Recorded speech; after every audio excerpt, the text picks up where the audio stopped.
How's it going, girls, boys, and dog toys? We're back once again watching Avatar. But before we get into it, I have been on a massive Avatar kick, which is great considering that we are just on the horizon of a huge Avatar renaissance coming up. We've got like 4 movies coming out, a live action adaptation, a show post-Korra, and so I would love to do more Avatar related content that aren't just these reactions. For example, that bending tier list video I made did pretty well and was super fun to make. So if you guys would like, give me some ideas for other Avatar related videos in the comments below, whether they be analyses, more tier lists, whatever. I just started reading the Yang Chen book actually, so let me know if you guys want me to review or summarize this. I've been planning to talk about the Kyoshi books for a long time too, so let me know if that's something you'd like to see. But yeah, I'm just feeling creatively antsy, and I want to talk about more Avatar than I do. So give me some suggestions of what you'd like to see in the comments below. Now, let's get into it.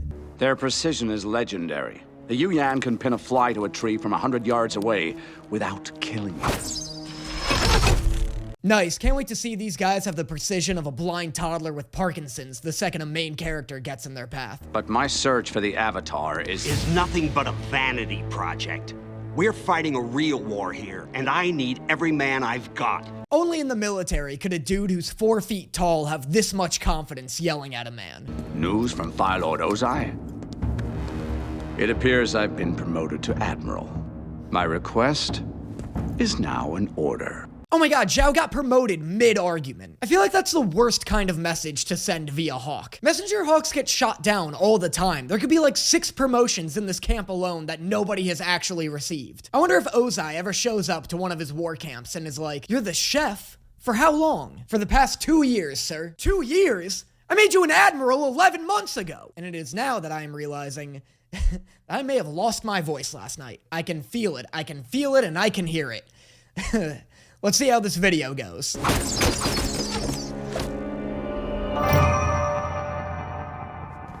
Much like Jet, the Blue Spirit is one of the Season 1 ideas I remember not being super on board with as a kid, so we'll see if my opinions changed since then. However, in all honesty, it is entirely possible that I didn't like the Blue Spirit because of his spooky little mask. That is just as, if not more likely than me not liking him for whatever story implications he has.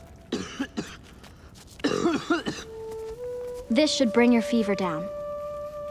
You know what I love about Appa the most? Is Sokka dying? This dude is the wrong color right now. Sokka is not doing well. Not you too. Relax, it was just a little cough. I'm fine. Katara's done for too. She's got the French horns going with every cough. Even the score knows she's doomed. Says here that the Avatar can create tornadoes and run faster than the wind. I like how Aang canonically has super speed and like nobody ever brings it up. I mean, it makes sense. He's probably just bending the air behind him to push him forward. Is everything okay? It's been almost an hour and you haven't given the men an order. I don't care what they do. Nobody's running this ship. I'm surprised this boat hasn't sunk by now with Mr. I don't care what the crew does helming it. The frog skin excretes a substance that'll cure your friends, but make sure you get plenty. Once those little critters thaw out, they're useless. How are they excreting anything if they're frozen? Unless they're dead. Maybe they froze to death? And so whatever they were excreting when they were alive is like frozen, but once that's gone, there's nothing left? I guess sucking on a frozen frog is easier than a live one, but what am I doing? Why am I trying to ruin this show? You're insane, aren't you? That's right. Every now and then, Aang will get so fed up with people's bullshit and just snap a little, and I'm so here for it. Like, every now and then, there's a long pause and he'll shoot somebody a look like, "I could suck the air right out of your lungs." You know that, right? A frog!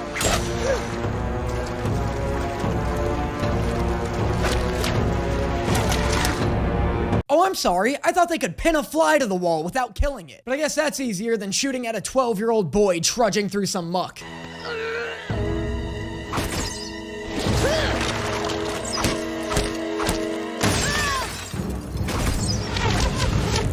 Okay, oh my god, never mind. That was terrifying. You know what, though?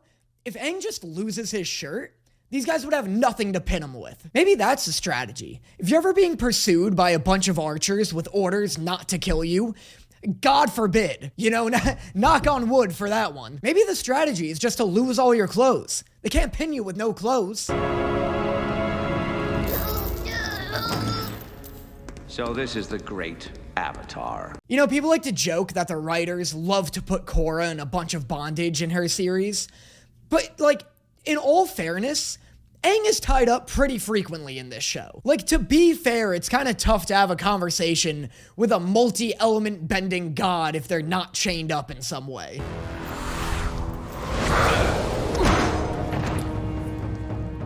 Blow all the wind you want. Your situation is futile. Okay, but he did just launch you across the room with that gust of wind, so maybe let's put a gag on this kid before that becomes an actual problem.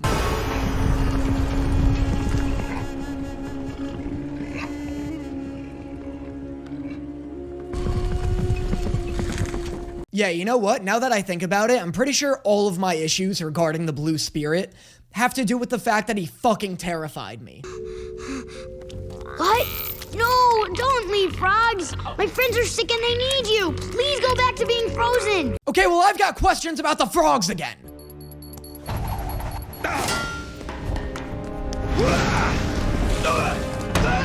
Didn't Sokka beat up Zuko in the first episode? When did Zuko become this absolute master of stealth?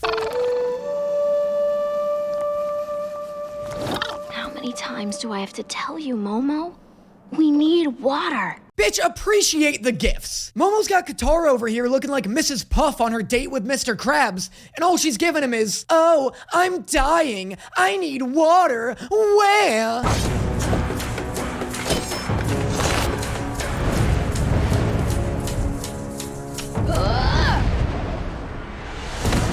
This is such a sick escape sequence. The music's great, the choreography's great, it all feels tense. I feel like people overlook how good the non-bending fight scenes are in this show.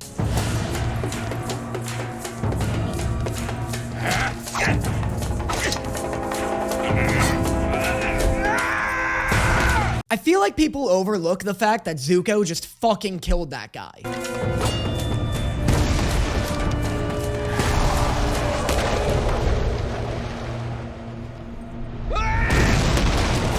This is an absolute massacre. None of these guards are surviving this fight. That dude even screamed for his life. Hold your fire! The Avatar must be captured alive. I mean kill him. Yup. Totally want him dead. Wink, wink. Open the gate. Admiral, what are you doing? Let them out. Now! This is so ridiculous. So Zhao lets them escape because if Aang dies, he'll just be reincarnated. But that gives you at least 10 years of some sweet no Avatar time. Like he's gonna be reincarnated as a baby, probably within the Water Tribe. A tribe you've pretty much already got on lockdown. Just keep hunting down the Avatar and killing him when he's a child. Like that has to be a better solution than letting him go and get better with age.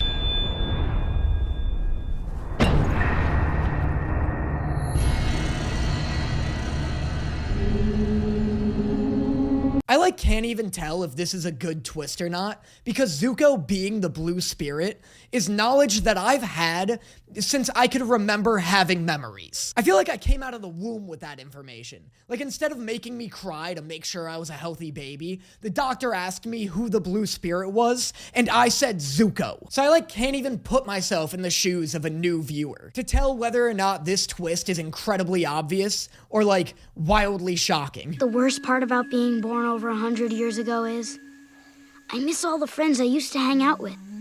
Before the war started, I used to always visit my friend Kuzan. Oh my god, not Aang opening up about his trauma to an unconscious Zuko. Oh my god, stop it. That's so brutal. He was one of the best friends I ever had. And he was from the Fire Nation, just like you. If we knew each other back then, do you think we could have been friends too? Stop it, that's so brutal!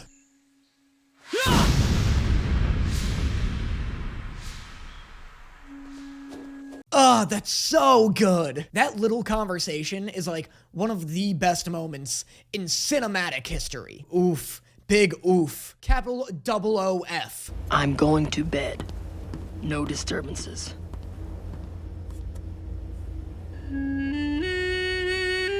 That is not the sound I expected to come out of that goddamn instrument. Why does that sousaphone sound like a bassoon? What is it, a bassoon-saphone? Aang, how was your trip? Did you make any new friends? No, I don't think I did. God! What a masterpiece. Damn it, dude. I can't believe how good season 1 is. That's so crazy. What an amazing second half of the episode. For an episode whose first half is absolutely nothing, the second half goes so hard. Oh my god, you know what else goes hard? Blue Lock. And you would know if you were subscribed to my Patreon. That's right, if you want to see me react to Blue Lock and watch the whole backlog of the first season of Food Wars that I've already reacted to, make sure you consider subscribing to my Patreon, where you get access to an exclusive video every month, access to my own private Discord server, and access to the recordings of all the live streams I've done in the past and will do in the future. On top of that, you'll just be helping out the page a ton and ensuring that I'm able to keep putting out as many videos as I currently do. So if that sounds like something that interests you, make sure you check out my Patreon in the description below. And like I said at the beginning of the video, if you're interested, make sure you recommend some other Avatar themed videos in the comments below. Like I said, the Avatar Renaissance is approaching, and I am on a huge Avatar kick right now. So, why wait any longer to get into the next one? Hey, where's the fishing line? Oh, I didn't think you would need it, Sokka. It's all tangled. Not tangled, woven. Yo, I would get so annoyed so fast if I were Sokka and everyone just kept casually bending in front of me. You really thought that was an airbending moment, Aang? Just stand up. What's wrong? You haven't mastered knee bending yet? I made you a necklace, Katara. I thought since you lost your other one. Oh, so suave. That was suave as hell. So, how do I look?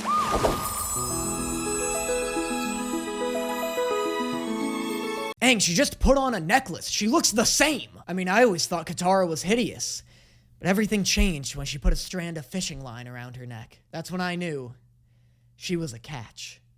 Smoochy, smoochy, someone's in love. Well, stop teasing him, Sokka. Aang's just a good friend. Oh. A sweet little guy. Oh. Just like Momo. Oh, God! Jesus, I didn't know Katara was a goddamn slaughter-bender. When they said Aang was a bridge between worlds, I didn't think one of those worlds would be the friend zone.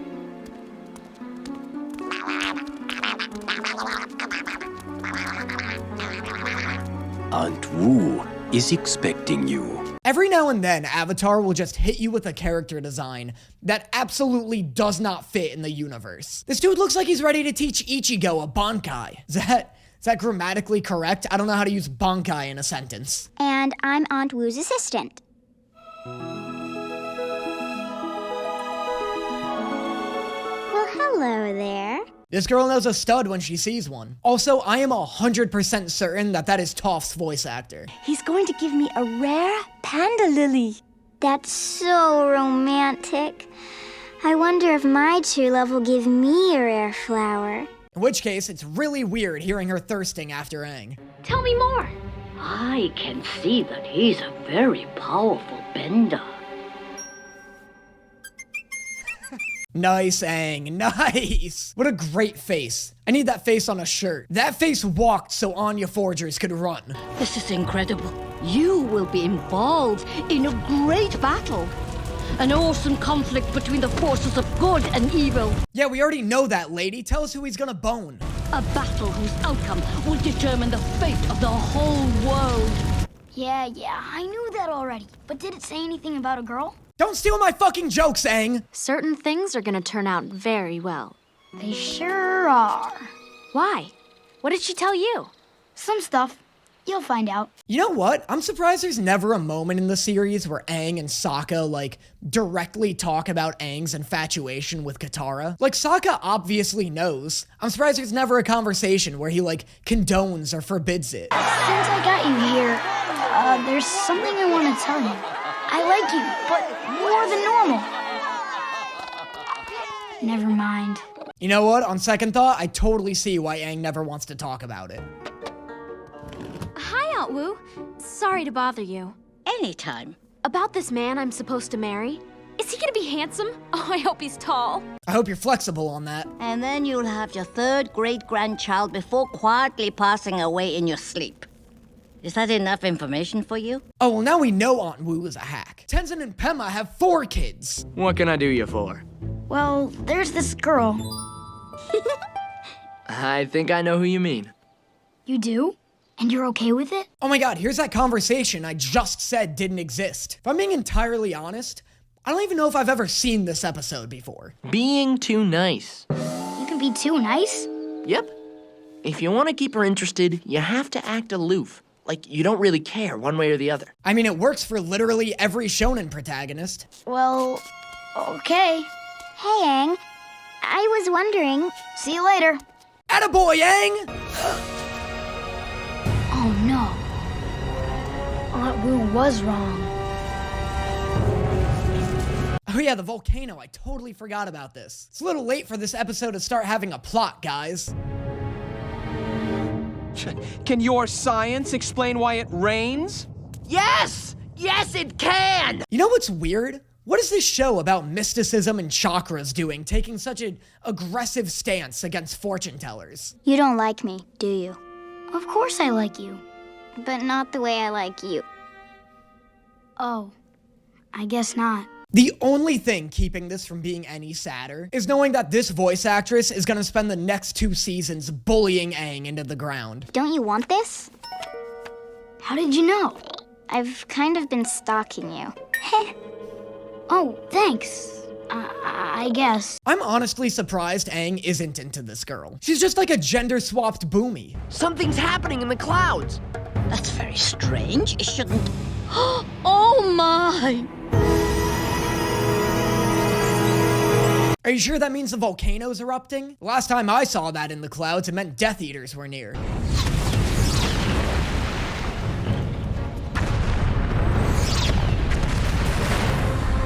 Aang's really channeling Avatar Roku here by foolishly taking on a volcano. Aang's got every other avatar in his head being like, evacuate the town. We need to get everybody to safety. And Roku's just like, I don't know, guys. I think we can take it. Nothing, just that Aang is one powerful bender. I suppose he is. That was so dramatic for such a soft reveal. That was unbelievably intense. Oh, nice. And that is the end of the episode. 2 very fillery feeling episodes, except for, I guess, just this one. The Blue Spirit is definitely important and definitely a great episode with an amazing ending. This one, not so much of that. I guess this is just like building their romance a bit, but like we don't need a full episode of that, you know? Just like, do some sprinkles in the middle of other episodes of Aang and Katara being cute together. I don't need this whole nonsense. But anyway, let me know what you guys thought of these episodes in the comments below. Oh, also, let me know how the audio is in this video. I just got a new mic. Not that you guys will be able to tell, considering I blew out my voice, apparently. But yeah, I just thought that was exciting. And I will see you guys next time.